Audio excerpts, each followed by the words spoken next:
Hello and welcome to your favorite comic book YouTube channel, Cartoonist Kayfabe. My name is Jim Rugg. I'm Ed Piscor. Going to continue our journey through the Comics Journal. This time, February 1977, number 38. A lot of good stuff in this issue. We're going to see the DC price increase, an incredible Gil Kane interview that I cannot wait to unpack. And you're going to kind of start to see the Comics Journal continuing to move in the direction of what I think of as the mature Comics Journal. In one issue, we looked at 37 last week. In one issue, the magazine has evolved aesthetically. It's laid out much better, much cleaner. The Blood and Thunder letters column makes its debut. I don't think it was called Blood and Thunder last time. And there are a lot of firsts in this issue that we are going to unpack and discover.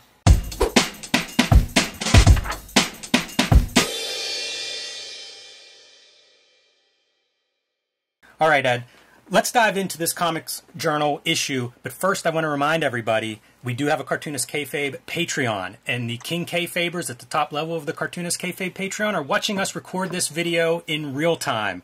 Always a pleasure to share these recording sessions with the King Kayfabers. And if you haven't joined our Patreon already, check it out and find the level that works for you. I also want to let everybody know we will be in Baltimore. The second week in September is Baltimore Comic-Con, and we will be there with all of our wares. All right, without further ado, let's dive into this one, Ed. There's a lot to unpack here, so we'll kind of move through here. One thing that stood out to me, I always talk about the ads. I love them. Even those feel different than the last issue, which is sort of the start of the modern era of Comics Journal. So it's interesting to see how fast they are moving through these parts, you know, to kind of shape this into what we will come to know as the Comics Journal. You know, it's fascinating because, like, it's not like they're in charge of the ads. Like, these are being sent to them. So maybe we can track the success of comics with the graphic design of these ads for these satellite productions. Like that last issue, it was all, you know, very small fanzine kind of stuff. This is a pretty reasonable looking book. It is, and you know what's great with this stuff is seeing the names. Mark Gruenwald and Dean Mullaney. Mark Gruenwald goes on to become a very celebrated editor at Marvel Comics. Dean Mullaney, of course, probably around this time or shortly after, starts Eclipse Comics. Saber is out. Yeah, so it's fun to see like where these guys, what the origins of some of the influential comics makers, not just creators, but also the editors and publishers, where they come from, and a lot of them come through these kinds of publications.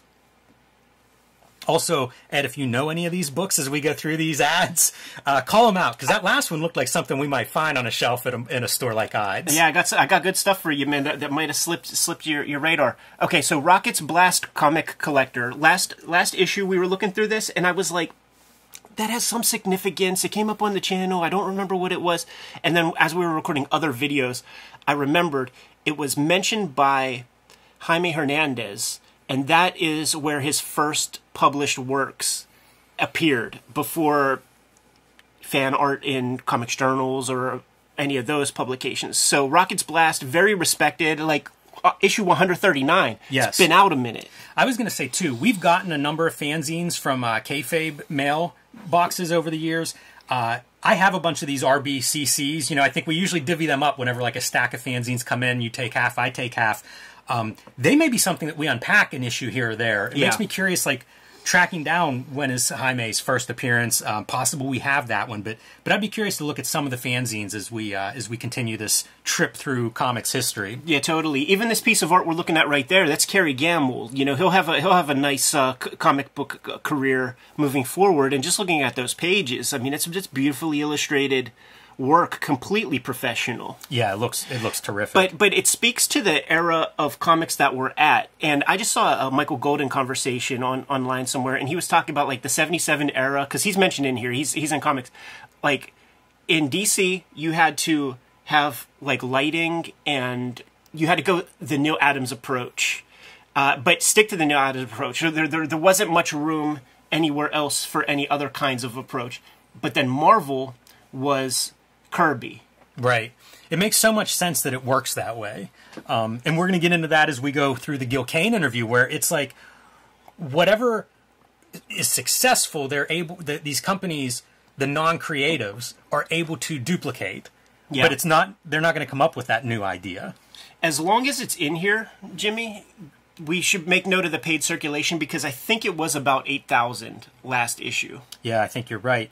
And noteworthy, February 77, this is whenever I'm born, to give you everybody an idea of like how old this is. I know a lot of our audience is about our age, so that's about the time period that we're talking about here. And it's funny, I have a ton of comics journals, both digital and print, and I always am looking at the back issues to see like which issues should I try to track down or what interview is in there.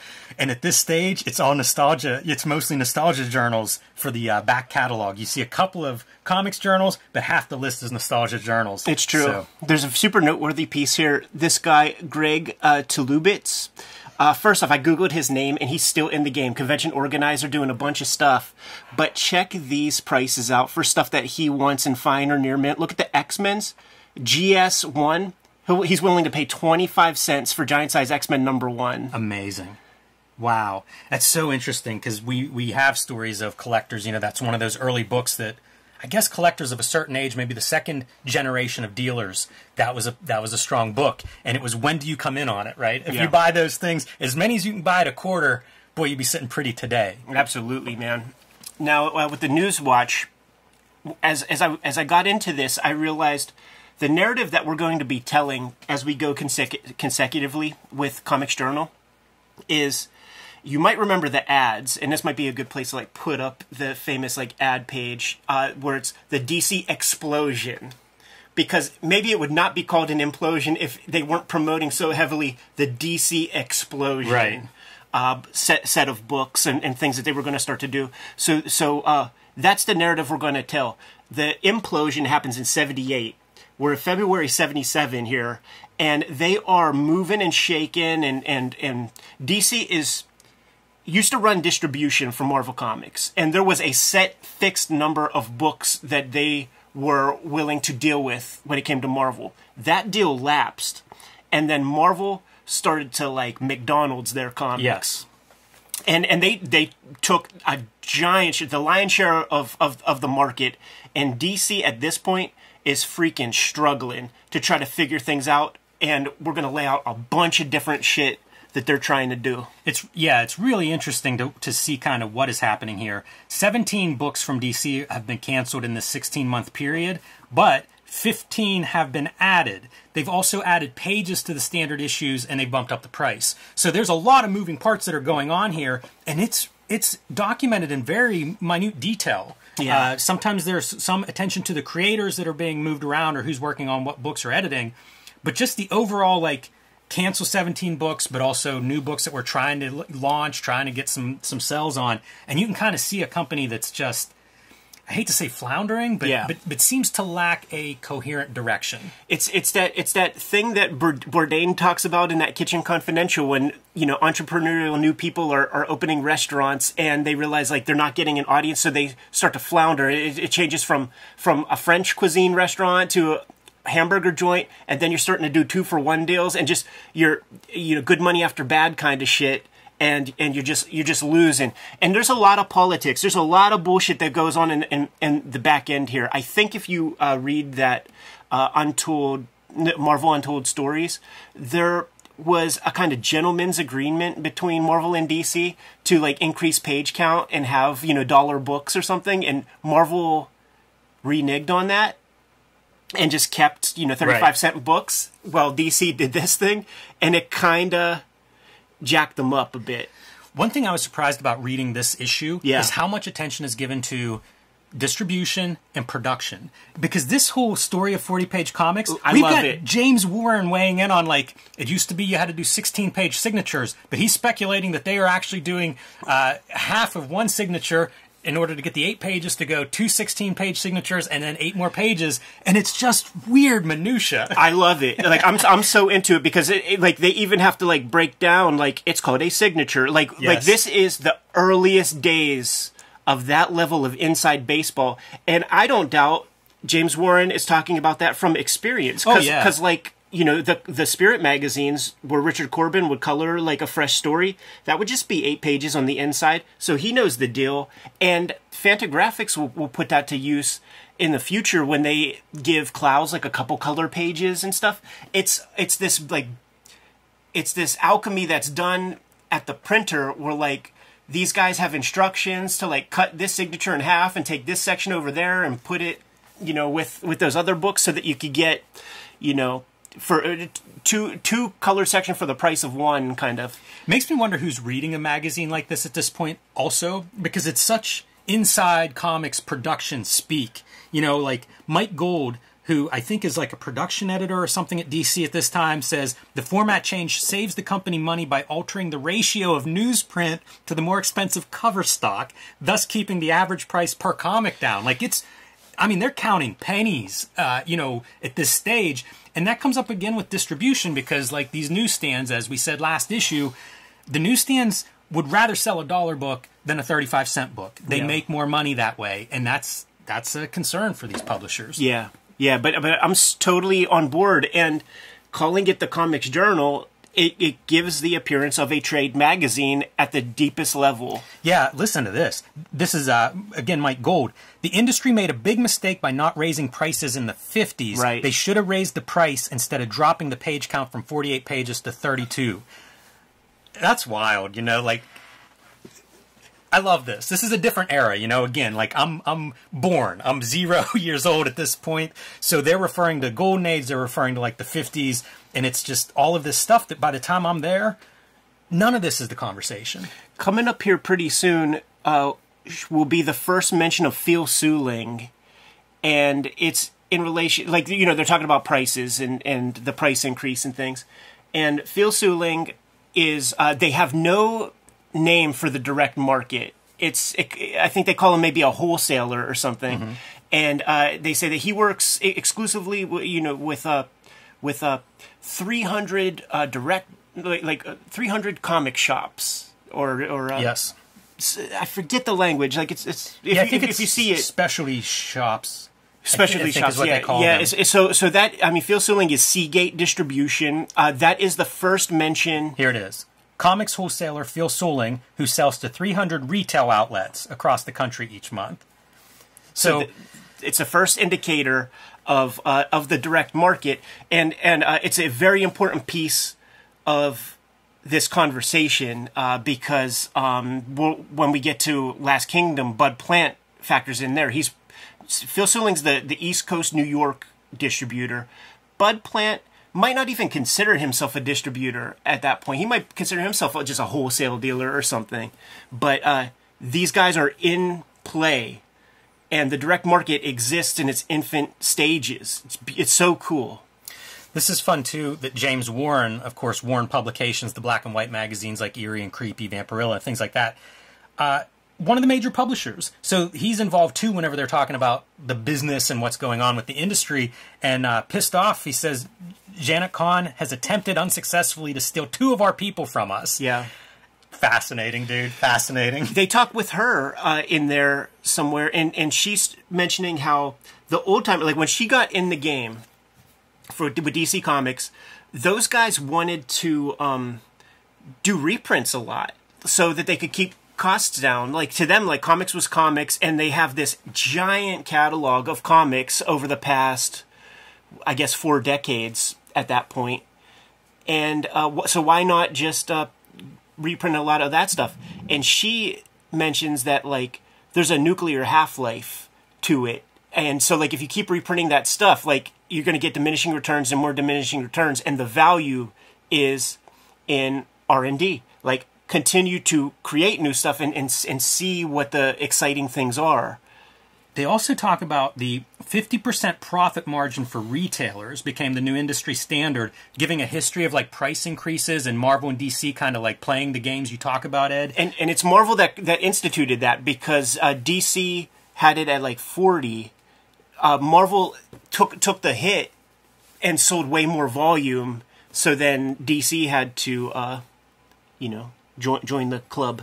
That 50% profit is about where we're still at, but now, in the direct market. So it's a little bit different in that it's non-returnables, but it's interesting just to see, like, it's chronicled. If anybody's into the counting of the prices, which does play a role in the history of comics, no doubt about it, chronicled through these early comics journals. Yeah. With the Marvel stuff.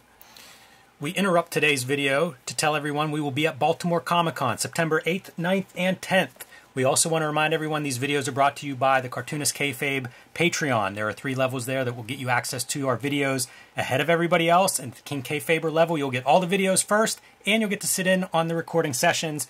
These videos are also brought to you by the books that we make. Ed Piskor's Hip Hop Family Tree Omnibus, collecting all of the Hip Hop Family Tree comics in one handsome volume, along with 140 extra pages, will be out this fall. The proof is here, and it is shipping now to comic book stores and bookstores near you. Put your name on a copy ahead of time if you want to make sure you don't miss out. Red Room Crypto Killers. The final series of Red Room comics is now being serialized. Issues 1, 2, and 3 are available. 4 will be out shortly. There are 2 trade paperbacks of Red Room. They are all self-contained. So buy whichever one you see first and enjoy yourself. X-Men Grand Design is going to be collected, all 3 volumes, in one oversized volume this fall from Marvel Comics. Put your name on a pre-order for X-Men Grand Design if you want to get that in time for Christmas. My latest books, True Crime Funnies, 3 nonfiction comics, true crime, and wrestling comics. These are available on my website or on my Patreon.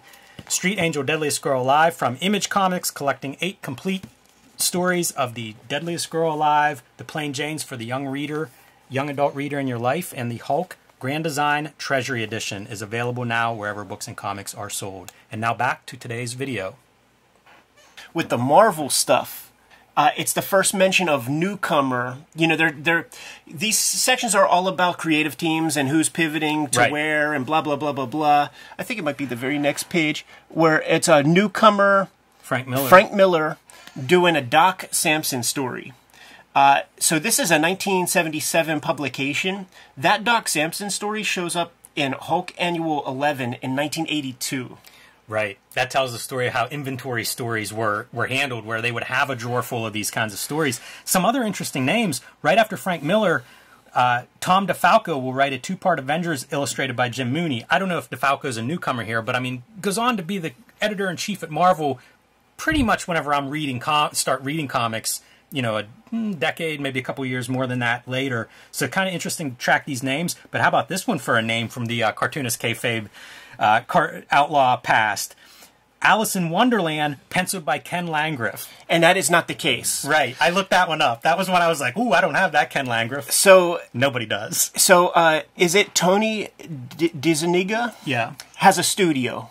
And he's got a bunch of dudes. Like, Marvel goes to them in times of need. Action Art Studios. So, and Ken Landgraf was a part of that. Oh, okay. So he did not do, because I had to do the research, because I was like, how does this exist? Yeah. So there's that Hulk Wolvie story that exists, that like Landgraf inked over Perez, I think, or vice versa. That gets filtered through the whatever that studio is called. Now, the very final issue of that Marvel Classics line, of which we looked at one issue, the Moby Dick, I think, right? Like, that's Alex Nino? Yes. The very last issue is A Christmas Carol. The artist is Diverse Hands. This was filtered through DeZuniga's studio, and the bulk of the duties is Ken Landgraf. And you could... Interesting. Throughout the thing, you could see Ken Landgraf. So he doesn't get a name credit, but if you got that Christmas Carol issue of Marvel Classics, which is the last issue, maybe 36, that's a Ken Landgraf comic. Other notes from me, Close Encounters of the Third Kind will be adapted into a KISS format comic magazine. So that format is, 1, more expensive, which is attractive to newsstand dealers. Yeah. And 2, full color. And I don't know whether it's using like a blue line method or what that is, but it's early days of experimenting with different color and color reproduction, especially on a higher end book, right? Which is going to be kind of run through a lot of the type in this issue, where it feels like comics are moving towards that graphic novel format, but maybe don't even realize that's exactly what it is or how they're thinking. But it's production. There's a lot of emphasis on production and on this pricing thing. You know, Star Wars continues to be this gigantic seller, but they continue to struggle with deadlines. And they make a note here, it costs them $300 an hour to have World Color Press hold the presses. That's so cool, because we know that happens, that you get charged for that. To have a dollar figure is freaking fascinating, yes. Because it's not like a newspaper where it's like, stop the presses for a minute, like we gotta like get this new article in there. It could be a day. Like, it's almost like, you know, if you break a lease at an apartment or something, like, you're going to be paying rent until they fill that gap. So like Marvel might have to spend, you know, thousands of dollars. It's very true. Like if you missed a day, you might have had that day reserved for you. Totally. So you're paying for the day. Yeah, you're paying for it all, and that was so cool that's in there because, you know, Joe Kubert beat into our heads. You miss a deadline, you are costing money to the company, and you very likely can be blackballed from the industry. And keep in mind, we're talking about nickels and dime prices. Yeah, 35-cent comics article. There's a lot of nickels and dimes if you delay a book a day at $300 an hour. And Marvel is so delayed and so late with books that they're opting to produce books that don't have the month on the cover because they're so late. This right here, Marvel has stopped putting cover dates on its books. Yeah. I don't remember that time period. I don't think that lasted too long. Right. So the Marvel that we have here, we didn't say it last time, and we probably should have, but Star Wars completely gave Marvel Comics Company triage and gave it some blood. Saved the day. It might have completely gone away if it wasn't for Star Wars at that point, by all accounts. And also, so many books are late, so many things are fucked up. This is creating the situation, this is creating the catastrophe that Jim Shooter is going to inherit and fix. Yeah. Yeah, it's so interesting to see this kind of stuff because, again, it just feels very inside baseball, and I can't imagine that guys would talk about most of this stuff today on record. You know, as secret as all these companies are, like, you'd have a hard time getting this kind of information out of people. Alternative comics publishers. So this is really fun to kind of see, like, where things are. Heavy Metal gets some coverage. You know, Richard Corbin is mentioned several times. Weird Heroes number 8 will be 120 pages long and will feature stories by Howie Chaykin. Chaykin is listed a lot. Like, that dude is working all over the place. Pretty hot young talent. But I had to look up Weird Heroes, and it's a paperback format. So they would do a series of those, and I don't know what the interiors look like, if they were like spot illustrations and prose, or if they were comics or what. But you see them kind of playing with this stuff. Gray Morrow doing the illustrated Roger Zelazny. Yeah. Fascinating book. Look that one up, and it's like several short stories. Morrow is adapting all of them, but in different styles. A couple are black and white, a couple are full color. They're kind of like that magazine size. Empire, graphic novel, science fiction novel, written by Chip Delaney and illustrated by Howie Chaykin.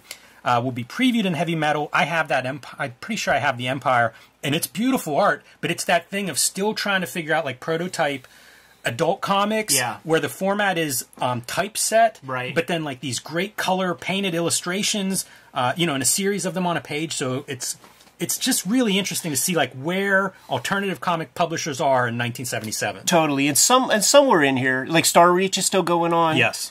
Somewhere in here is mention finally of Eclipse Books, like with Saber. Yeah. Also appearing, and this is a Heavy Metal note, appearing in that book will be extracts from Saber, the McGregor Galassi graphic novel published by Eclipse Enterprises. So that's another first for us in TCJ land. Gasm is listed here as a name of a new heavy metal type magazine. Name some of the characters who are drawn in there. Mark Wheatley, Ben Catcher. Yes.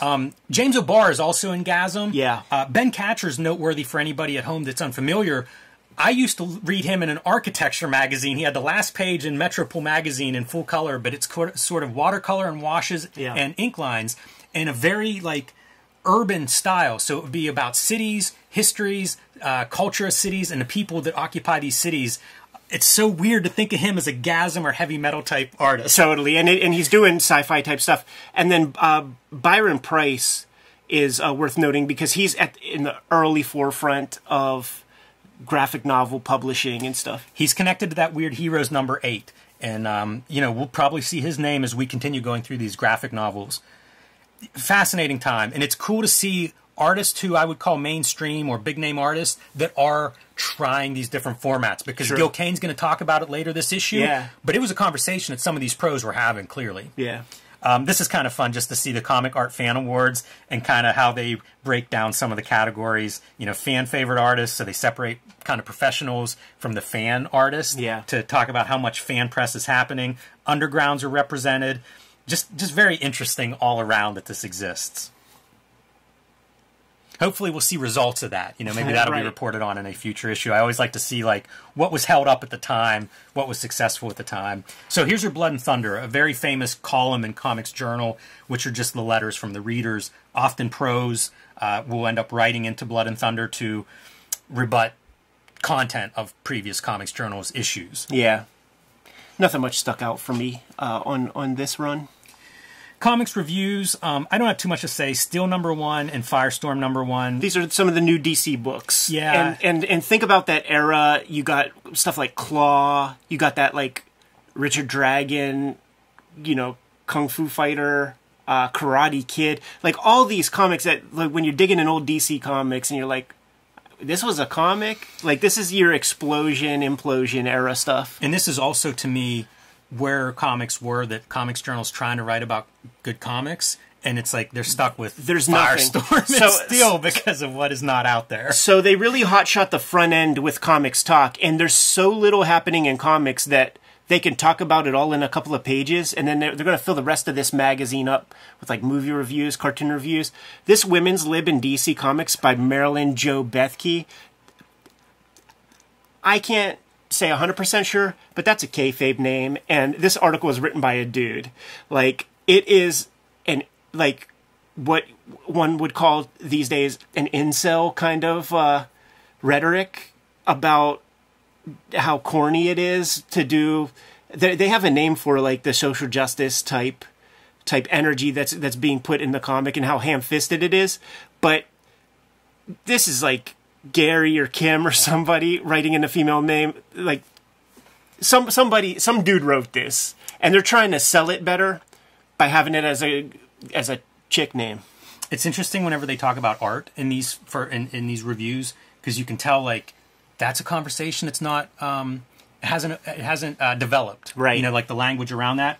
But it talks about Joe Staton and Joe Orlando. Apparent inability to work well together, and they hit it a couple times. Like, it's in the intro paragraph, and then it comes back again whenever they get closer into the artwork. And those two apparently just did not, at least according to this reviewer, fit too well. Looking at some of the ads, this is great. Monkey's Retreat. Yeah. I bought books from them at CXC in Columbus last. I feel like you got your copy of Ralph there. I did. Yeah, I did. An amazing retailer. I don't think he has a retail space anymore, but I think he has, like, storage of all these books. Yeah. Chris Pitzer bought a Rank Xerox with a drawing by Liberatory in it, a Catalan edition, which he kind of stole right out from under me, Chris, so I still have that on your record. But an interesting retailer, and still kind of active in some ways, and at some point had a store in Manhattan. Right, yeah, so, that's right. Kind of cool to see this stuff. But then you see Well News Service, wholesale distributor. You're starting to see these other distributors popping up. Yeah, it's true. It's true. Like, it would be Chuck Rosansky who really pushed against the Phil Suling monopoly and created a situation where it was possible to... Well, you mentioned Bud Plant, too, and I think at this point, Bud Plant is doing a lot of wholesale for the West Coast. Totally. Noteworthy stuff in here, though, man. American Splendor #2. Yes. So it's the first mention of that. Crumb and P-Car. Yeah. Eric Kahn, we talked about that. Man, I have a lot of this. Ariba Koala. Yeah, totally. Kurtzman Comics, that's Kitchen Sink joint. Dr. Atomic, Larry Todd. Yeah, you see some Crumb mixed in, Mr. Natural. So you've got, like, those Undergrounds and Head Shop Comics are part of this. And we're up to Zap #9. You know, they put out maybe one issue a year, a couple issues a year. So we're up to Zap #9 as far as Monkey's Retreat's stock goes. Man, posters, T-shirts, you know, like you're just trying to run this business. Fanzines with a gigantic representation. Yeah, dude.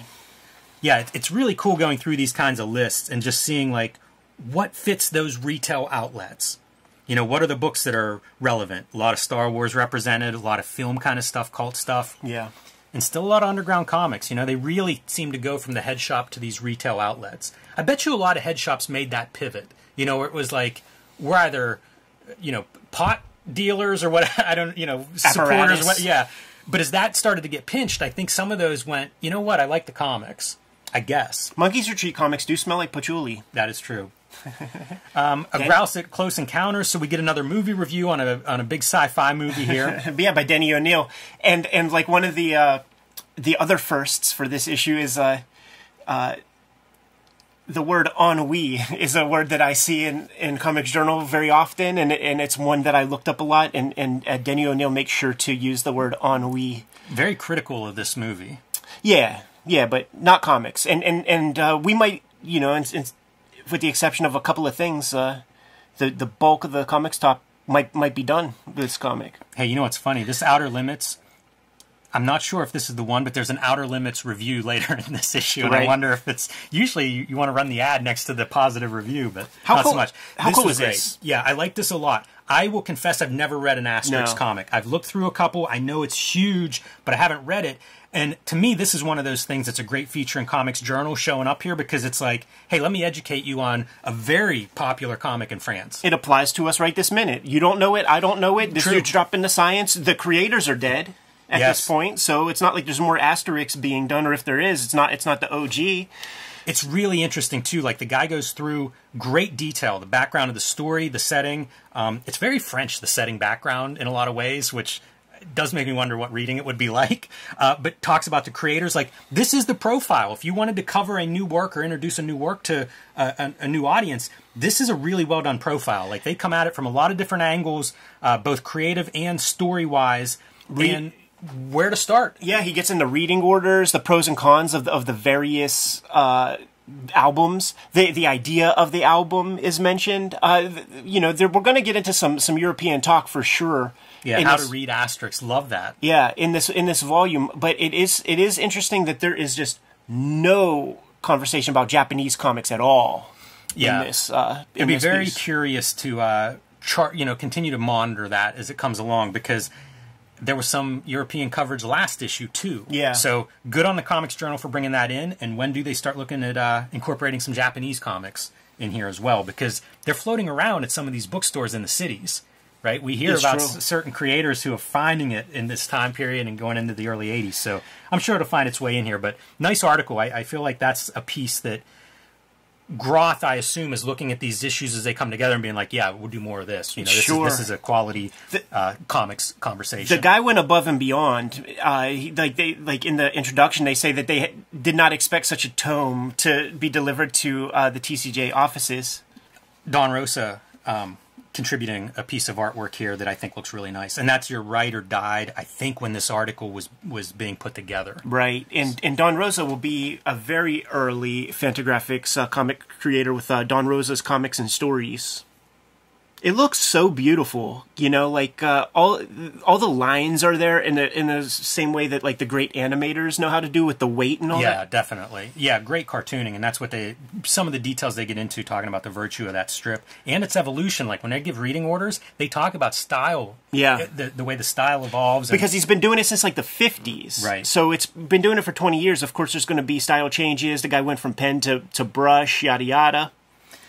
Bud Plant, we mentioned him a minute ago as being a guy who's supplying a lot of material to the West Coast retail outlets, so you get to see one of his ads here. And noteworthy here, this is your First Kingdom art from Jack Katz. There's going to be an article later on in this, 6 issues available at this point. Really goes to show you that like Bud Plant, Phil Sewing were really the big proponents of independent comics of that super early day. Like, there are the reports that, you know, Wendy Richard Pini, you know, they got orders into the thousands from Bud Plant and from Phil Sewing, and you know, that really set them up.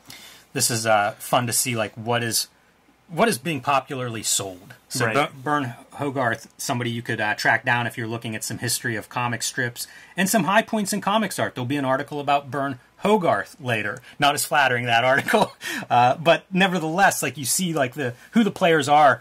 And I don't know if it's just serendipitous that you get ads for some of the features, or if those two things are more closely related. Right. And Camelot, a dealer, possibly a distributor out of the Texas area.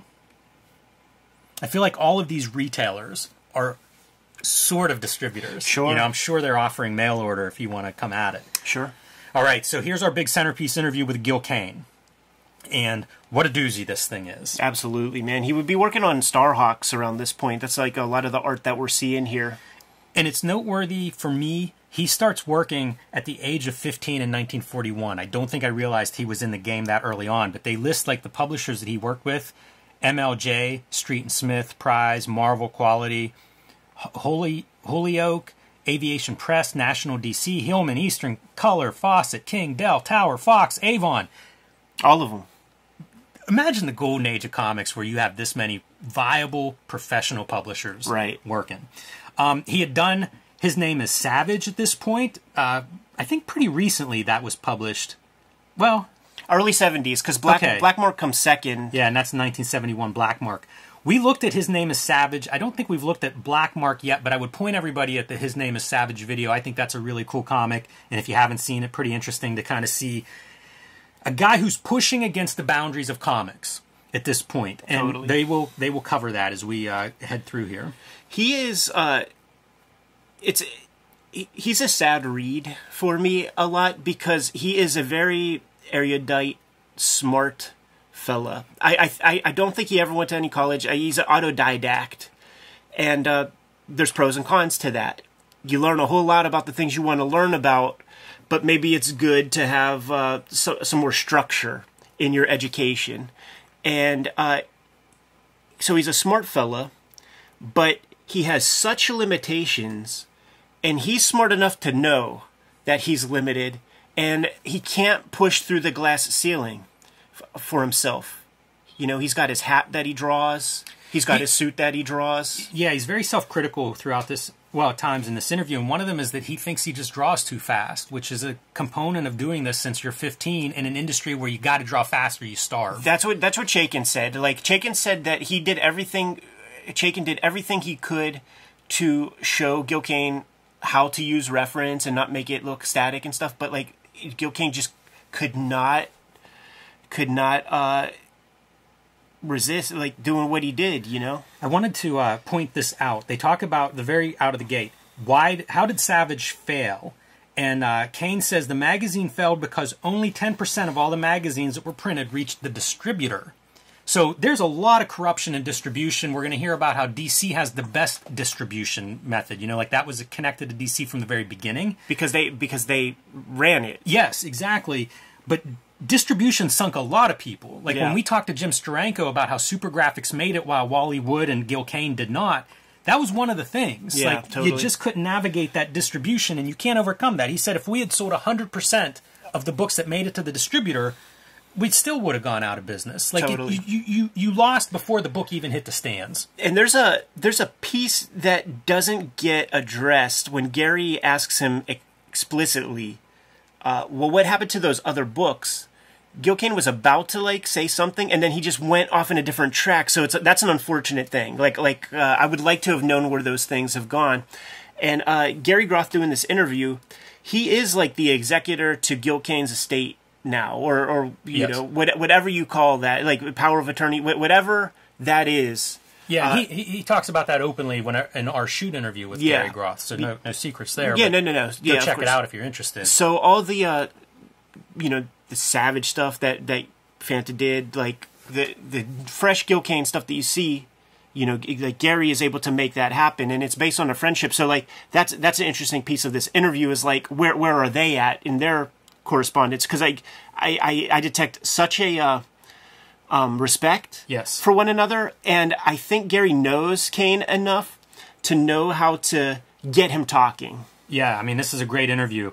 I hate to linger too much on the first 2 pages, but the next question after the Savage distribution thing is, he says that Martin Goodman, who had been Marvel's publisher, sells Marvel and then starts up another publishing company, Atlas, which we know, you know, they published, I don't know, great talent. 4 or 5 issues of a bunch of different series. You've probably seen them, Color superhero comics and Barbarian stuff. He says that same deal, like they could not succeed because of distribution, and says that he understands that Martin lost $1.5 million, but it's just too difficult if you don't have the magazine distribution on your side. You cannot succeed. Yeah, and it's so noteworthy to mention Martin Goodman because it goes to show you, like he made it work with this one company, but he couldn't like catch lightning in a bottle 2 times. Always such a provocative sequence from Savage. Man, make sure you check that video out that we did. Absolutely. And now we get into like DC, who has the best distribution, but that's not enough. They're still not the largest selling company because their comics aren't any good. Right, yeah, and he's very, very critical about that stuff. No consequence in those things. They're the same you know, they're the same comic every time you read it. At a certain point, he's going to talk about. He does editorial point of view here and compares Marvel and DC and how like the editorial point of view is important for a company like this that's just doing assembly line, and that DC's is just lousy. Right. Like uses the word lousy. Pretty telling. I mean, that's a story that started in the last Comics Journal with Jenna Kahn talking about getting some new editors in there, some new blood. But Gil Kane just piles on and on about how these companies are set up that they can copy something successful, but they're not going to innovate something new. Right. And you get the sense that both parties are frustrated about comics. They love the medium. They see the possibilities of it doing other things and going elsewhere, but it's not going to happen at those big publishers. It's just not going to happen. Yeah. Groth asks him about like the stuff Janet Kahn's doing, like royalties on reprints, returning art, improving relations between management and creative. And Kane says that's all important, but it's not going to adjust a failing company to a successful company, like hiring labor force away from Marvel. Instead of hiring carpenters, they have to hire architects. Right. It's jobbers, man. Carpenter is literally the word that Arnie Anderson uses for jobber. Right. You know, like literally that's what he's saying here is like you can have the people that are just kind of putting the round pegs in the round holes, or you can have this creative class. And if you don't have the creative class, you're not going to turn that around. Right. It's amazing to hear a guy who's working for DC probably at times saying this stuff.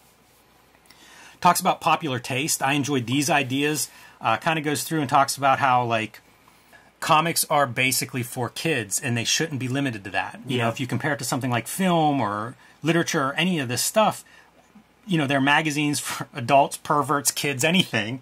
But comics aren't like that at this time period, and he thinks that's a real failing on the part of comics. You know, they could be done intelligently. Can't argue with that. And he tried, man. The guy tried. But he knows it's that old conversation that we have, man, about these people who push the medium a little bit, but they don't have the facility, they don't have the vocabulary, the language to be able to do that. So he sees it, he knows it on a conceptual and intellectual basis, but he has superhero chops. He has pulp chops. And there's nothing he could do about that. So, you know, he gets the door open a little bit, pushes it a little bit, and then it's up to, say, you know, the Frank Millers and the Walt Simonsons who come next to open it up a little bit further and push things a little bit further. It's an evolution, and it requires a mutation. This is really great, too. Groth asks Kane about the fan press. And I find that to be really interesting whenever you consider, like, you mentioned Frank Miller coming up, right? He came out of fan press. Yeah. You know, he was doing that stuff. Apples. And Kane mentions how, like, it is... They manifest in gigantic creativity. He kind of says, like, this is the most creative comics being done at this point, which is so interesting when you think of how much talent comes out of that fan press. Right. And the changes that do end up happening in comics, a lot of it is from those people. So, pretty interesting and astute on Gil Kane's part. I agree with so much of what he says here. It's so interesting to see him making these kinds of, I don't know, observations, being conscious of what all's going on in sort of the business industry side of this of comics at this time. Talks about fan conventions a little bit and how, you know, that's a different deal. That's fandom, you know, and not necessarily in making stuff, but just in like fans and, you know, a bunch of 11, 12-year-olds. It's not really the thing that's shaping the industry, so to speak. Does say that he thinks they're aging up. It gets exciting to me when we start to get into like the Mobius conversation, probably in the New Directions section of this conversation. But what they talk about is that he's like the most exciting new guy. Ask Gary. You ever see Blueberry? Gary has seen Blueberry, so he and they make the distinction like Jean Giraud is Blueberry, but at night he moonlights and does this Mobius stuff that's wild. And Gary, it's so cool because like Gary's expressing that like. It's sad that he can't read that stuff, which, you know, inevitably gets its English printings, you know, English translations. But they both agree that, like, it's probably a good thing because it probably reads as trash. And Kane mentions, like, the fault of comics really is in the writing. And that's something that I've said for a long, long time. And certainly of these old eras, the art, there is a, like, you could look at a piece of artwork and say that is professionally viable. You know, like the eyes are where they should be and everything looks like it's in the picture plane correctly, yada yada. But the writing part is often the part that's lacking the most. You know, like I just look at those, and they explicitly mention those Green Arrow, you know, Green Lantern, Green Arrow comics, and how it's Neil Adams who's carrying the whole show, and you read it, and it's utter garbage. Like that was what Marty Pasco was talking about in the previous issue, and it got me thinking, like, I actually never read, you know, I haven't read these interviews before, and I'm on the record of, when we look through all those issues as saying that, and that's me forming my own opinion, because I've never seen it, and whenever those comics were mentioned in, like, Wizards and things, they talked about how groundbreaking they were and said all this positive stuff. So, like, when I was a kid and I got hold of, like, reprints of those things, I'm like, these are the comics? Like, right. It's just like an average fucking DC comic that has a little bit of what's going on now in terms of the writing, and the art looks good, so it's like all out of context. Yeah, you know, you'll never hear me complain about the art, but that writing is just over the top kid shit. They hit it really hard again and again about the lack of good writing. Here's a quote from KANE. If a writer were the equal of Giraud, he'd unquestionably be successful as a writer on his own. What the hell would he want to come into comics for? Yeah. That's really interesting. But he says, you know, it's only the artist who might be able to rise to the level of his own art as a writer and make the perfect symbiosis like Harvey Kurtzman. Kurtzman comes up several times in glowing praise, even in detail, talking about some of his war comics and just the humanity that's in them. Right. How sometimes there's not even conflict or fighting.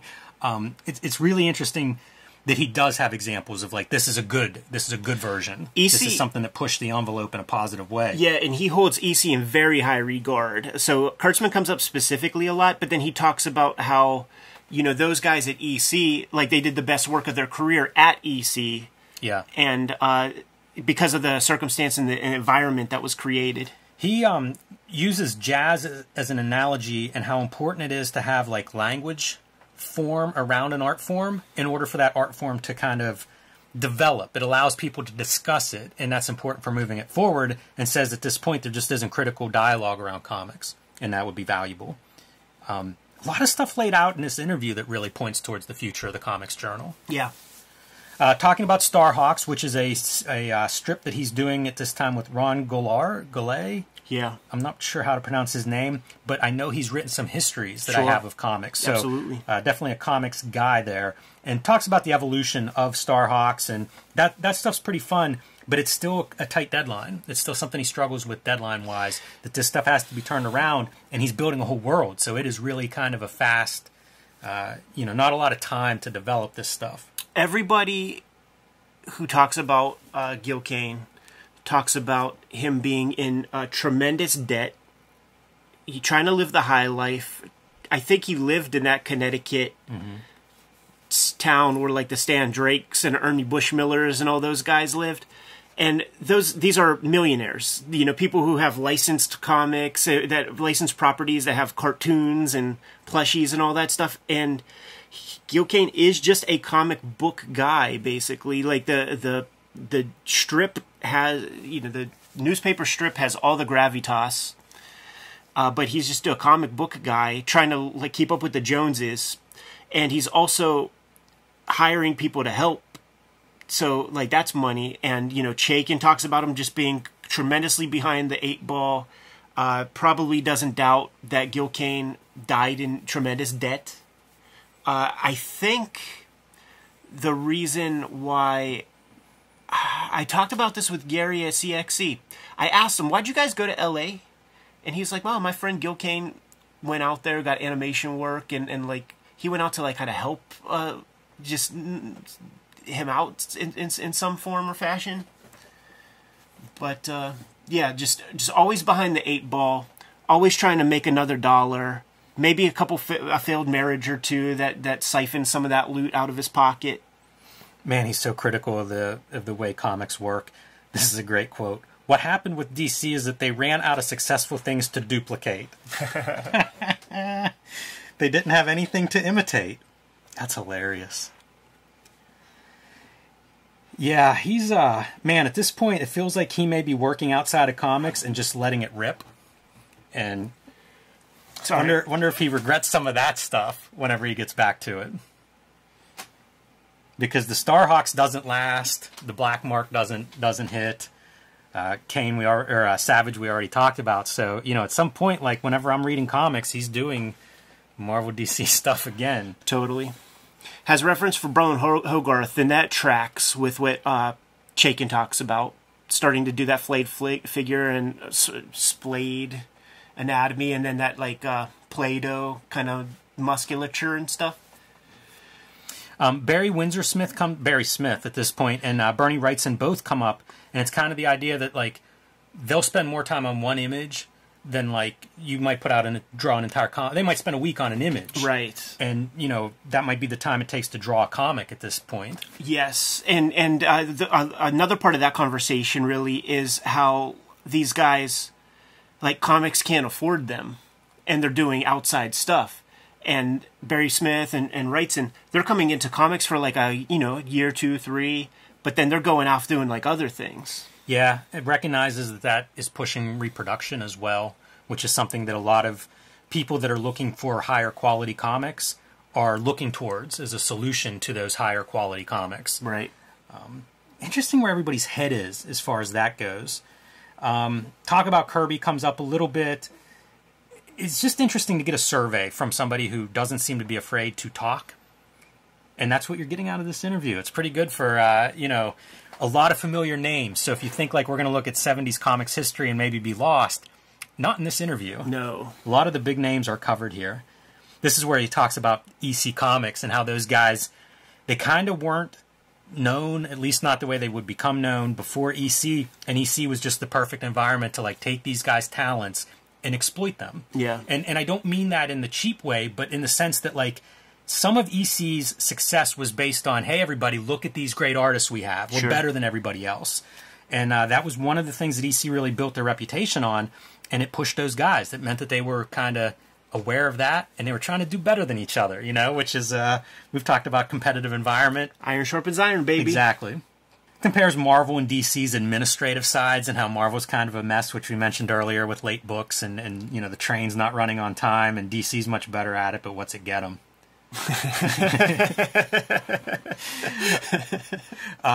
Mentions Neil Adams is combining like Jack Kirby and Stan Drake, style-wise, to make a Neil Adams. Which is exactly... fantastic, yeah. I've always said that, man. Not exactly Stan Drake, but just that daily strip, artograph projector fucking comics. And what KANE is saying there is that we need creators to come in with influences outside of comics. Yeah. Not just fanboys, but look at some different styles to bring in. And not very many people do it. And he's really pointing out his deficiencies. Because he knows that that's his shortcoming. That he comes from pulp, and we need artists to, be further developed. Yeah, somewhat critical of Frazetta a couple of times. Sure. Because it's the same deal. Like, he's pulling from Hal Foster, he's pulling from Raymond, so he's a mix of those guys. And when you look at one of his paintings, it's not this is Da Vinci. He's like it's cartooning. We've said it on our videos, like looking at the Frazetta paintings and stuff, like the amount of cartooning that's done in there. The film conversation here is interesting because he's critical of American films because they are not real people. Right. And says that the European stuff, much more real people. But at this point, because of the success of movies like Jaws, what you get are Star Wars and Close Encounters of the Third Kind and actors that look pretty but don't look like real people. And kind of interesting to see that take. I feel like that's a conversation people continue with. Groth offers One Flew Over the Cuckoo's Nest as an example that goes, maybe against that and is more real people. And Kane's like, yeah, but it took them years to get that picture done. Really, it's the exception that proves the rule. Right. Yeah, I sort of dashed off the rest of this stuff because, I care more about comics than, his thoughts on, what the great plays are. And a lot of the stuff that Groth is mentioning, Gil Kane is shooting down. And that's also tracks with, Howard Chaykin conversation, where he would get caught in these conversations with Gil Kane when Kane would be like, hey kid, so what are you reading these days? Right. And then Chaykin would like accidentally mention something that he like really holds in high esteem, and then Gil Kane will just like tear it to shit. We all know people like that. Yeah. You know, I've had friends like that, and at some point it's like, I just shut down. Why would I say anything I like in front of you? Right. You know? He does defend Orson Welles, Kane does, whenever Groth kind of says that Citizen Kane is, you know, good, and then the rest is less distinguished. And they go through film by film, Kane being like, this is good, this is good. So and I love that. I'm an Orson Welles fan. It's just the flip, though, because if Groth would have said the opposite, then Gil Kane would have said Citizen Kane was the only good comic. How about this ad? Movie. Collector Showcase, original art auction catalogs. Amazing. These are guys recreating in paintings their famous Golden Age covers. And Alex Schomburg starting it off, but I wonder what these things look like. Like the first catalog's $2. Are they full color reproductions? Oh, you're talking about the catalogs. The catalogs, yeah, because it'd be amazing to see these guys, C.C. Beck, Craig Fleisel, you know, like there are these Mike Sikowski, guys, Bill Ward, guys we know. It'd be really cool to see what they were doing. And I've seen the Schomburgs. Like Carl Barks ends up with a second half of his career doing paintings of like his duck artwork. You know, it's going to be interesting because that's going to start to happen. Yeah, and some trouble comes out of that, of course. But I feel like this was a thing that, I don't know if it's a thing now, but this was a thing of like these artists recreating their works, and kind of cool. There's a modern day version. I've seen Art Adams revisit his X-Men classic X-Men 1 cover a lot and stuff. I love that they're doing it in paint though. It adds Totally a different layer. Would like to see him just because that seems like a novelty to me. So Hogarth and Krimmer's a Harvard Journal of Pictorial Fiction. We already see the disdain for comics showing up, like with the graphic novel, with all these different words for comics. Here it is in 1977. We're already doing pictorial fiction. Right, yes. And Come on. And it's if you don't want to write about comics, don't do it. So you know, like we often will laugh and joke about what I call whackademics. And this is a great example. And it persists to this day where like we've been at conventions. We were on panels. I remember we were on panels with Seth.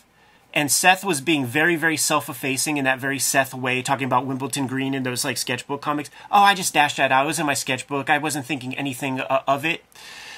And we know like a professor who runs courses with young, impressionable minds, parroting what Seth said from that piece to the students. But you and I know that there is so much labor done on those comics. This is a civilian who's from the outside just taking everything as gospel and espousing that to the students. That's what I mean by whackademic. It's like not forming your own opinion and not having enough stake in the game to understand when a guy's being a character and being self-effacing as he is. Right. All you got to do is read 2 Seth interviews and then you know what his character is and how he's from that generation where they diss themselves. So this is a Harvard publication extolling the virtues of Bern Hogarth, and this is the 1977 version of Cartoonist Kayfabe saying you fucking whackademics are corny as hell, and I will give you a point-by-point basis, because if you're saying that Bern Hogarth is great pictorial fiction and you're gonna hang your hat on The Anatomy, yeah, it's I mean, look, at this point he says 20 pages of gibberish, he calls that anatomy bit. It's kind of funny to see it. It's interesting to see, like, this is another, in a weird way, another version of the Comics Journal. The early attempts to, like, let's try to talk about this stuff in a somewhat critical language that hasn't developed yet. And this guy's like, you're just, all of these points are off. Ignorant. Like, it's a terrible example of what you're trying to say. This is not the artist or the examples that prove your point. Completely ignorant. Talking about how Kirby has a better understanding of the human body than Bern Hogarth does, even though he like abstracts it, and you know, like the Harvard kids are like dissing Kirby, but Kirby just has more sound idea of like how things work. The Bern Hogarth clones, like with Dynamic Anatomy and those other books that Hogarth did, kind of wrecked a generation of artists. Name checks Gil Kane as being the only person to come from the Bern Hogarth school that was able to kind of make it work. Yeah. And if we'll look at those Bern Hogarth books at some point, man. If those are your Bible for figure drawing, you're 100% fucked. Because there are like so many made up muscles and shit, and the foreshortening is off. that's talked about Yeah, here? it is. It's like you say, it's basically point by point going through this journal and just really taking this guy to task. Yeah, it's one of those things where when you see something like that, you can't not respond with venom, you know, because I've been there a million times. This is filler, I think. Growing up weird. I don't know Mel Gilden. So I if looked he's it an up. accomplished author, maybe this makes sense. But this is like his recollection of being a fan of science fiction and also the value of reading literature outside of that genre. Yeah, I had to put his name into the Google machine, man, because in the first like paragraphs, he's like, I'm not as famous as I want to be, which to me is the Nor wackest. as rich. Yeah, is the wackest thing to aspire to fame is trash to me. Nor as rich. So I'm like, let me see if this guy is anything, or if he's just that kind of fanboy that Does like he have believes in anything? his I own didn't stuff. look him up. Lots, and a big body of work are novelizations of scripts from Beverly Hills 90210. You got to be kidding me. Like maybe 10 of them. Wow. Books. I can't even believe there's a market for that. It was in the 90s. astounding. It was in the 90s. Yeah, I but, guess. But he does what's called speculative fiction at this point. So he has his own novels.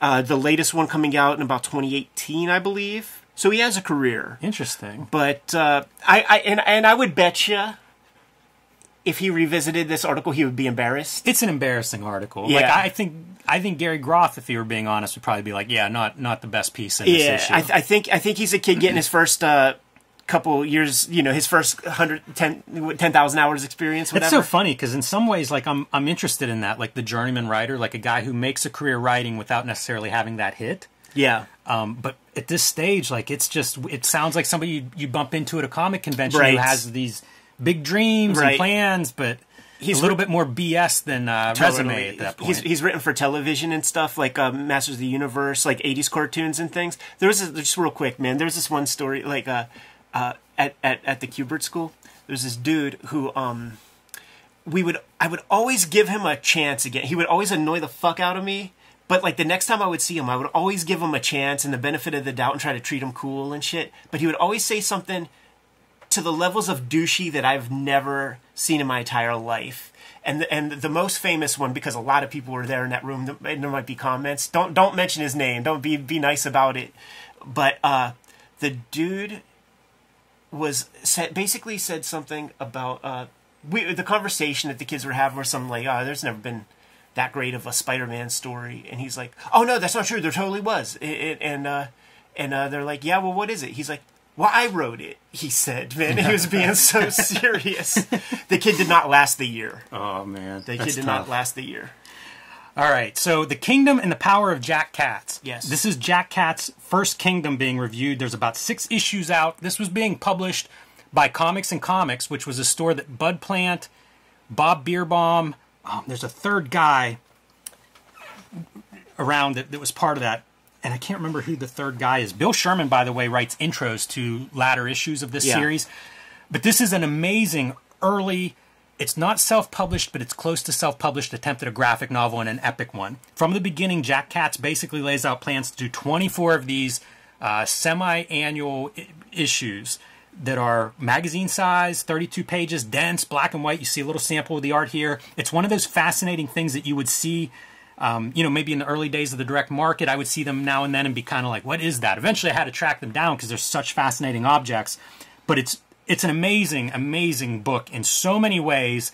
When the direct market ads started to show up, it would be ElfQuest, Cerebus, and First Kingdom would be the 3 books that I would see in a very common early distributor ad. So and let's say that he made good on his promise. Yes, like he did. He completed it. 12 years. 12 years was his plan from the get-go, and that's when it finished. So an amazing accomplishment to the point that we're gonna do a video about this. Yeah. So tune into possibly tomorrow's video. Yeah, but sure. we're gonna cover this after we do this issue, because I think this is a really noteworthy comic, and it's cool that it's covered here. It's kind of a good lead-in for us. And might I say, this article sells me on it. Because all of the trepidation that this Bill Sherman guy had when he opens up his first Kingdoms, I have just a few issues. All of his trepidations are my trepidations of just like, it's so dense to look at, and it's fun to look at. It's overwhelming. The typography is a turnoff. It's not really he's got a plan and all that stuff, but it's stilted dialogue, it's stilted captioning, certainly pulling from the Hal Foster Foster's a huge motif influence. for sure.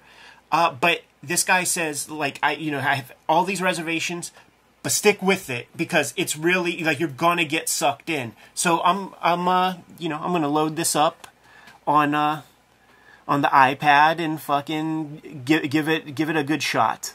Yeah, so Bud Plant, one of the big distributors, and also basically the publisher. Yeah. Throughout the run of the series too, as comics break away from First Kingdom and or break away from Bud Plant continues to publish this book through, I think, its entire run, I believe. So an amazing early direct market, self-published or at least creator-owned book, and really pushing the boundaries of what comics are. You think about that KANE interview, and then a book like First Kingdom shows up, right. And it's so ambitious, and it's so different than anything else that you're seeing in American comics, and maybe global comics. Kudos to him. So we'll have a bigger video on this coming very soon, possibly tomorrow. And again, this is a full-page splash, which in some ways offsets that density you talk about, Ed. But boy, he's not cutting corners when it comes to the amount of ink that he's putting down on each page. Not at all, man. And clearly a fetishist of the figure. Definitely. You know, like, I was looking at this image and I was like, when we do the video on First Kingdom, do we put it in the Outlaw Comic playlist? It would fit pretty comfortably there. This is a sci-fi fantasy story, and right. And it tells basically humanity's rise from a post-Holocaust kind of collapse into like a sci-fi future.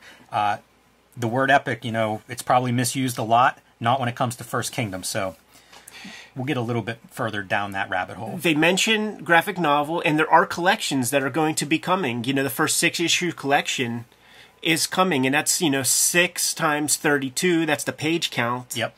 That's a big fat dense read. I think that Titan Books might have been one of the recent collectors, and there's a 6-volume complete First Kingdom. Yeah, he mentions that.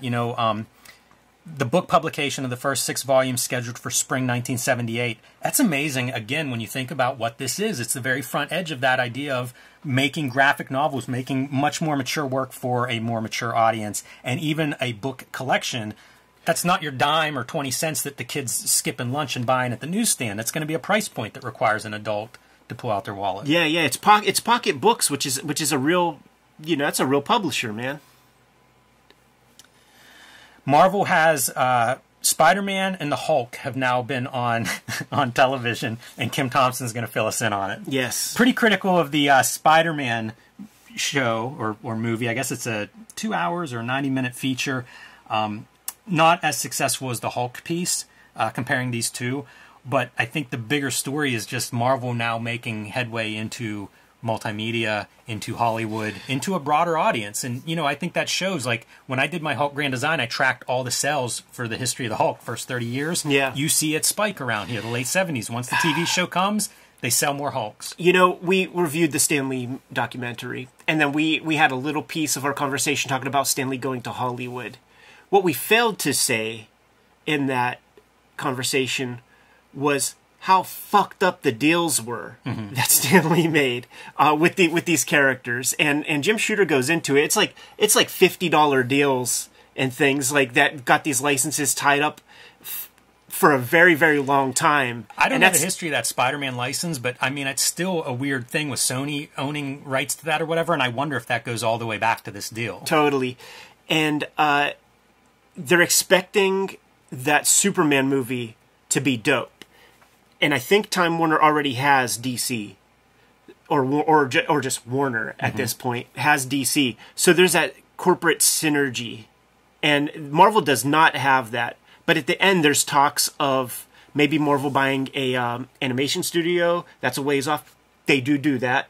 Because that's the cartoons that you would get with the Spider-Man that like comes down at the end of cartoons in 1980 or whatever. They're talking about a Human Torch show that's on the horizon, which seems impossible. Totally, you're going to do then, the next thing. That's tempting fate. You know what I'm saying? It's tempting fate too much. The Captain America show, which does happen, and it's so interesting these Spider-Man things because they say the first one's a 2-hour movie. So with So with commercials, is that a 3-hour block of time? Because they talk about these 90-minute episodes, and he says this is TV. So like, is that 2 hours? So like the 90-minute ones are 2 hours, and then the 2-hour thing is a 3-hour block of television? That's a good question. I don't know about that.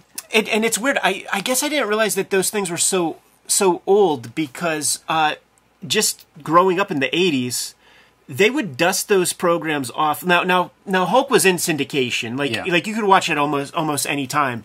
But on special occasions, they would bust out the Spider-Man, and it would be like maybe on Easter or Memorial Day or something. They would bust out the Spider-Mans, and I was kind of a fan of that, because like the only other place you would see Spider-Man would be like the Macy's Day Parade. You know, got to get up early and watch dudes dress up like He-Man and shit and do that. But the latest time that I can remember that those things would be on TV was Sci-Fi Channel used to do the Mighty Marvel Marathon, and I would run a tape. Like I would run a series of tapes. Like 3 tapes would cover the whole thing if you do it on EP mode or whatever.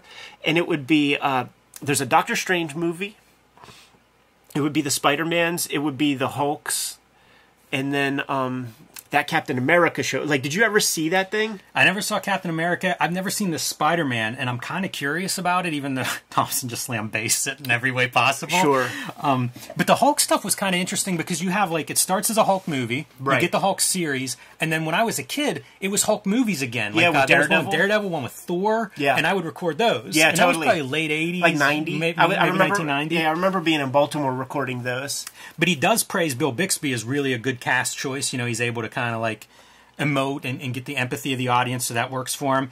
And it's interesting to hear him talk about Ferrigno and comparing him to like Boris Karloff and Lon Chaney in terms of like thinking of this as a monster character. Right. And you know, says he doesn't measure up, but at the same time, I think it's a really interesting way to think about the Lou Ferrigno Hulk in that context, because I think it's Universal that has this deal. So you can kind of add him to the Universal monsters, at least at this point, you know, not knowing exactly how this is all going to work out, but kind of interesting to see the amount of movie coverage in these early comics journals, because we got a bunch last issue too. Yeah, you know, like the Nostalgia Press, or like whatever the nostalgia thing was before, you know, the TC Fantagraphics took it over. They still have that content in here, because still, you know, there's not that much happening in comics. What I could say, like if I was to go back in time and like, you know, be a little angel on Gary and Kim's shoulder, I would just say like, how about you increase the font size? Yes. And just have it just be like, it'll fill the 64 pages, and it would just be the comic stuff, because it's very dense with the comic shit.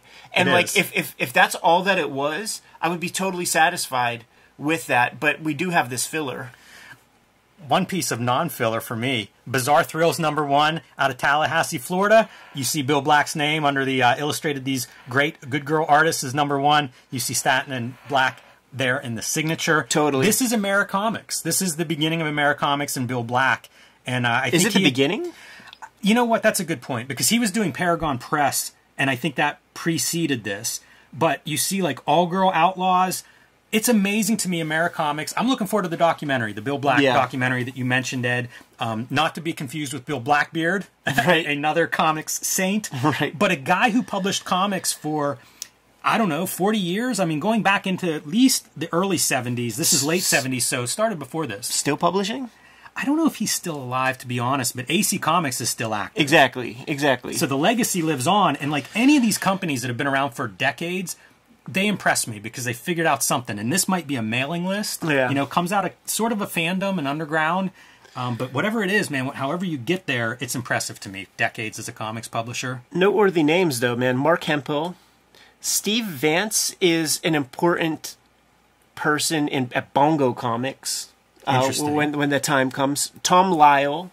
Tom Lyle does work. I think he did the Robin miniseries in the early 90s from DC, which was a big seller for them. Totally.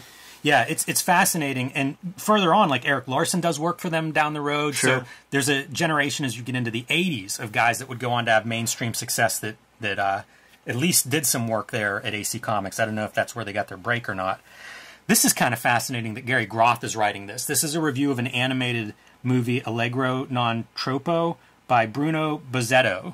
I don't know any of this. And that's Gary showing off. It is. And he compares it to like Disney's Fantasia And again, I don't have much to say because I've never seen this, but kind of a deep dive if you're looking at visual art. Yeah, and I have all the respect in the world for Uncle Gary and stuff, but I want to see what he has to say about comic stuff.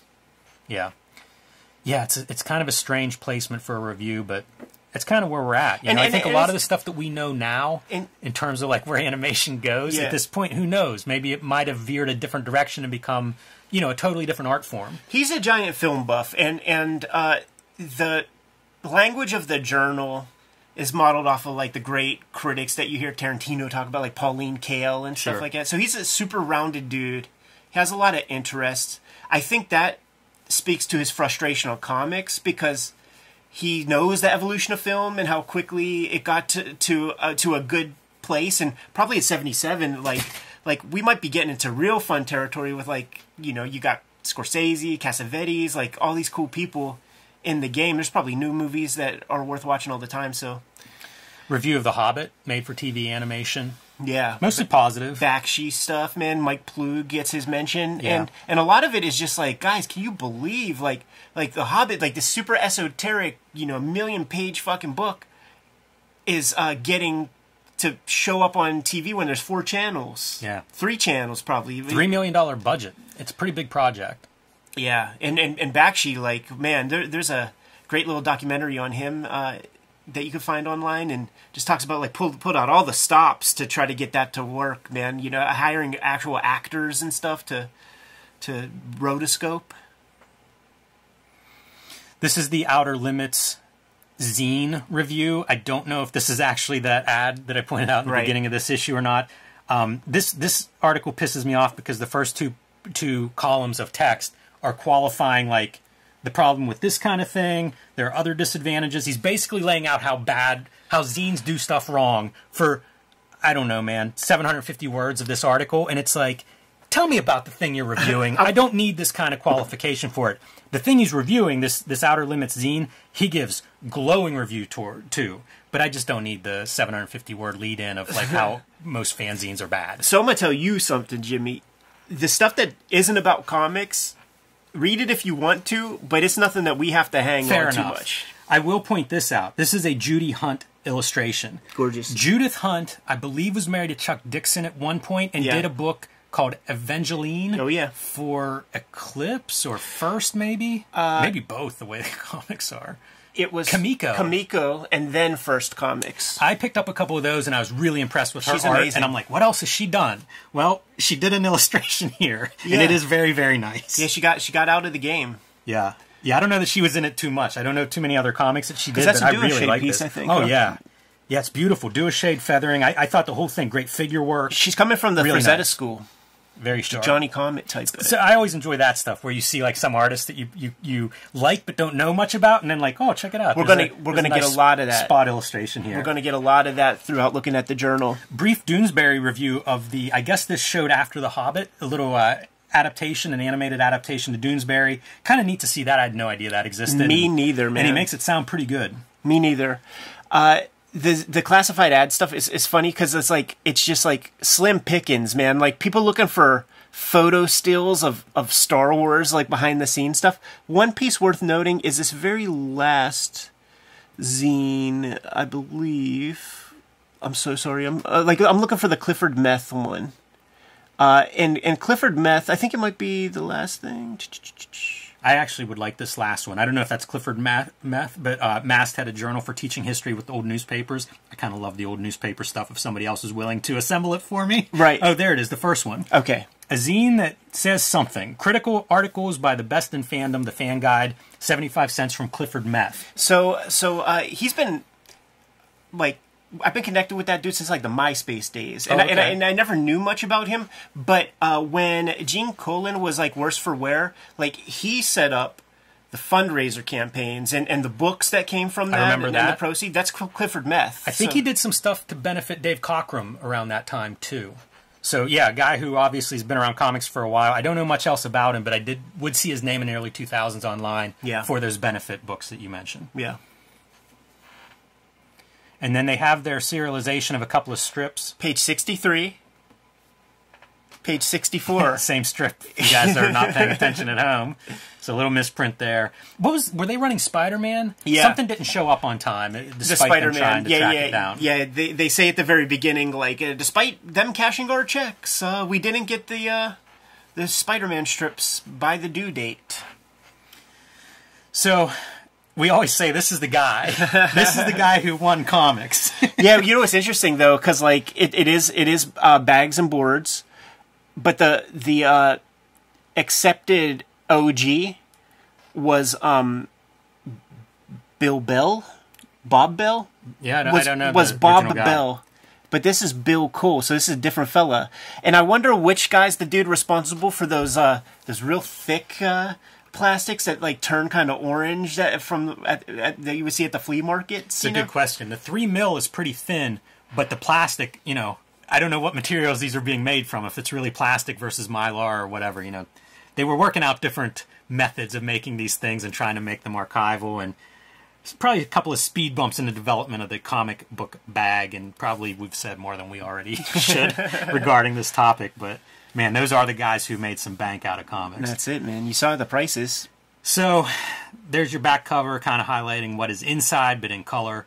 And that concludes the Comics Journal 38. Ed, any other thoughts or anything else to add to this topic? I am having a ball going through these comics journals, and I will continue to ask the question of the Kayfabers. Are you guys as into it as we are? Do we go to Comics Journal 39 next? Do we jump just randomly to an Amazing Heroes 1? What do we do, man? I'm all for continuing this because we are building a story. And the story is the DC explosion to implosion that's going to happen. And then what happens there is the diaspora of creative talent that jumps over to Marvel to like really change the shape of that company. Jim Shooter takes over. That should be coming. I don't know when he starts, but that ought to be coming up, I think, pretty soon. Like, he's there in the late 70s, so this is the late 70s. And it's fascinating, the stuff that, like, Bucky O'Hare was supposed to be a DC comic. You know, it was going to be an answer. It was going to be an answer to Howard the Duck, Star Slayer. You know, like, Mike Grell already had a hit with Warlord with DC. He was going to make Star Slayer a DC book as part of the explosion, sell that off, and of course he'll explore that at Pacific Comics and then First Comics. That's the other story that I'm interested in, is just kind of seeing the continued rise of these retail outlets and distributors that serve them, and then the comics that come in and see this opportunity and take advantage of it. So totally, because like there's a lot happening in comics at this stage, and at this stage they don't know it. It's all seedlings. Yes. And it's just going to continue to grow and bear fruit. So maybe we just answered our own question. Yeah, we do control what we're talking about. But yeah, I am curious to hear everybody's reaction, because this is certainly going back a generation from say the Wizard coverage. And it's interesting, like that's a pretty small time span. You know, from this to Wizard is 13, 14 years. It's not a big jump. Yeah, and we got several bubbles to grow from this, man, including Fantagraphics publishing more than just this. Yeah, a lot of good stuff coming up. Kayfabers, like, follow, subscribe to the YouTube channel, hit the bell so that we can notify you when new videos are available. We put videos out on the daily, and the Cartoonist Kayfabe Patreon is a place where you can join up and get all those videos before anybody else. The King Kayfabers have access to our live recording stream so that they can hang out with us as we record these videos. We are going to be at Baltimore Comic-Con, second weekend in September. But ultimately, the vids are brought to you by the books that we make. And the Hip Hop Family Tree Omnibus is coming to you. 504 pages. Man, just give that thing a little look through, Jimmy. Super proud of the book. 140 pages of extras in there, and it is coming to you in time for Christmas. Also, there is the X-Men Grand Design Trilogy coming to you in time for the holidays. And Red Room is the current concern. Red Room Trigger Warnings, Red Room The Antisocial Network, and the current issues are Crypto Killers. Trade paperback of Crypto Killers coming to you in early January. Jimmy, what books do you got going on? True Crime Funnies, I recently self-published and sold out of the first print run. I am reprinting those now. We should have those back in fall stock but you can still read them. They're available on my website as a PDF along with several other zines and mini comics that you can download. They are also available to my patrons at all levels, so you can join me on Patreon and you can read True Crime Funnies along with any of my other recent and upcoming work. My other works that are available include The Plain Janes for the young adult readers in your life, Street Angel Deadliest Girl Alive from Image Comics, was out of print for a while, back in print, some of the best comics I ever made. And I don't know why I haven't been showing this one off, but my Hulk Grand Design, oversized treasury. You can see that glorious bright green for the Hulk radiation on the cover. Another one of these comics that I spent a lot of time with, very proud of. And these are available now while supplies last. So pick those up from your local comic shop or wherever you buy books. Give the Kayfabers a couple other ways that they can support the Cartoonist Kayfabe channel, Jimmy. Subscribe to the Cartoonist Kayfabe e-newsletter at the links below this video. You can also find Cartoonist Kayfabe t-shirts, merchandise, hats, fanny packs, stickers, mugs, and more at our spread shop. That link is also under this video. All good ways to support the channel. Give them those marching orders, Jimmy, and we'll be on our way. Read more comics.